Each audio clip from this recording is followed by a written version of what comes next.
Rae McGrath was a young engineer with the British Army when he saw firsthand the devastating impact landmines had in Afghanistan during the 1980s. We found that everything we tried to do was blocked because of the presence of landmines. We trained a local team to work with them with the idea that we were just going to get rid of the landmines that were in the way. Of course, what we didn't realize at that stage was that the whole of Afghanistan was covered by landmines. Appalled by what he'd seen, Rae, along with his brother Lou, set up the Mines Advisory Group in 1989, an organisation dedicated to drawing the world's attention to landmines and the destruction they caused. And then very quickly, we began to realise that there were landmines in almost every country where there'd been war, and that nobody was clearing them up when the war finished. Less than 10 years later, the organisation's impact was recognised alongside others with the Nobel Peace Prize. The same year, an iconic image put the issue of landmines on front pages across the globe. In January, Diana saw for herself in Angola the dangerous business of clearing anti-personnel mines. And I'd like to reiterate now, my interests are humanitarian. How can countries which manufacture and trade in these weapons square their conscience with such human devastation? That was tremendously important because it was, in a way, a capstone on the demand for a ban on landmines. Today, MAG continues to operate around the world, with the team at the Manchester-based charity embracing Rae's spirit of outrage and determination to rid the world of landmines. And you know, it's that sort of origins of righteous anger is something that we really want to hold on to.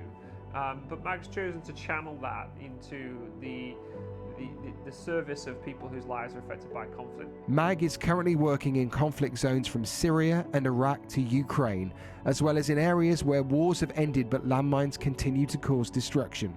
We work with, I think, 6,000 people at the moment around the world who really do the job on the ground that is the hardest job, which is going out every single day in the heat, on hills, you know, in really difficult conditions to actually clear those landmines. To date, MAG has worked to clear mines from more than 70 countries, keeping 20 million people safe.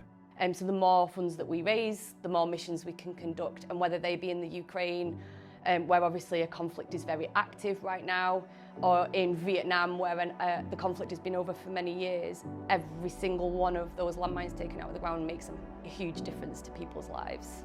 It's about the 60 million people who are still trapped by landmines and unexploded ordnance. You know, we want to get to every single one of those people and make their lives better. Yeah, I feel sad that we have to be here, but determined to be here as long as we're needed. I mean, this is incredible. I was lucky enough to spend some time with Diana when she came back from Angola, and she'd been very criticised by politicians for calling for a ban on landmines. And I went to Kensington Palace to meet her, and there was me, this Scouse Republican, going to meet this princess. One of the things we kind of got on immediately, she realised I wasn't going to attempt a curtsy. And so we got kind of down to business, and one of the first things that became clear to me was that what she'd seen in the hospitals, everyone sees the picture of her walking through the minefields, but it was what she saw in the hospitals in Luanda which made her determined to do something. And of course at that time we already were moving towards a treaty to ban landmines, but there was a lot of political opposition, and Diana had the capacity to talk to the people in the street. and that made a huge difference. Well, listen, it is time to present you with your trophy, which is so well deserved for decades of life-saving work. Please welcome, from ITV News, a journalist who spent 6 months embedded in troops in Afghanistan. It's Gamal Buller, and from BBC Breakfast 5 Live, it's Naga Munchetti.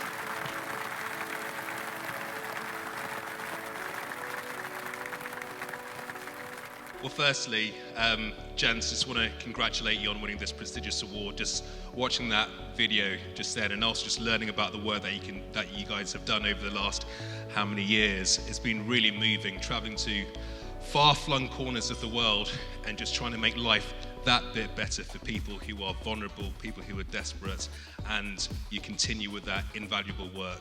So thank you for your efforts. Many congratulations, and keep up the good work. And it almost seems small compared to what you are doing, but please accept this, because it's deserved and it's given with love, and just both hold it if you can't. It's given with love and it's given with appreciation, so thank you so much. And thank you to you, Naga and Gamal, and of course our winners, the Mines Advisory Group.